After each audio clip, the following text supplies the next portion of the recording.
లలితాలో నగలు కొనండి, ఎక్కువ డబ్బులు ఆదా చేయండి.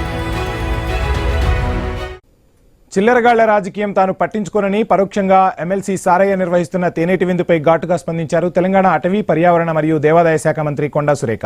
వరంగల్ తూర్పు నియోజకవర్గంలో 4 కోట్లతో చేపట్టే వివిధ అభివృద్ధి పనులకు మేయర్ సుధారాణితో కలిసి సురేఖ శంకుస్థాపన చేశారు. తన నియోజకవర్గంలో ఉన్నా లేకున్నా నియోజకవర్గ అభివృద్ధి మాత్రం ఎక్కడా కుంటుపడడం లేదన్నారు. కొంతమంది చిల్లర నాయకులు తేనేటి విందు రాజకీయాలు చేస్తున్నారని, కానీ క్యాడర్ మొత్తం తన వెంటే ఉందని అన్నారు. బలహీనులు ఎప్పుడూ బలవంతుల వెంట పడతారని విమర్శించారు.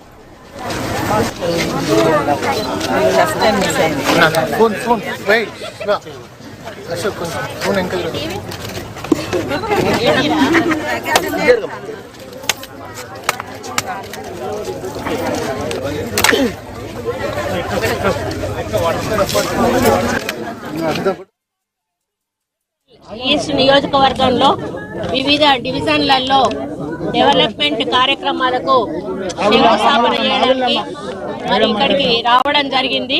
ముఖ్యంగా 27వ డివిజన్లో 50 లక్షలతోటి మరి అబ్బనికుంట ఇంటర్నల్ రోడ్స్, అదేవిధంగా డ్రైన్స్, మరి అదేవిధంగా 41వ డివిజన్లో సీసీ రోడ్స్ ఇంటర్నల్ డెవలప్మెంట్ కోసం అని 50 లక్షలు, 41 డివిజన్లో కన్స్ట్రక్షన్ ఆఫ్ బాక్స్ డ్రైను మరియు ఇతర డెవలప్మెంట్ యాక్టివిటీస్కి 60 లక్షలు, 32వ డివిజన్లో అదేవిధంగా సీసీ రోడ్డు ఇంటర్నల్ డెవలప్మెంట్ కోసం 50 లక్షలు, 38వ డివిజన్లో కన్స్ట్రక్షన్ ఆఫ్ మరి మోటు, ఇదొకటి ఫోర్ట్ వరంగల్లో ఇది 20 లక్షలు, మొత్తం కలిపి కూడా 2 కోట్లు ఇవన్నీ కూడా మొత్తము 4 కోట్ల 10 లక్షలతోటి ఈరోజు వివిధ మరి డివిజన్లలో డెవలప్మెంట్ కార్యక్రమాలు చేయడం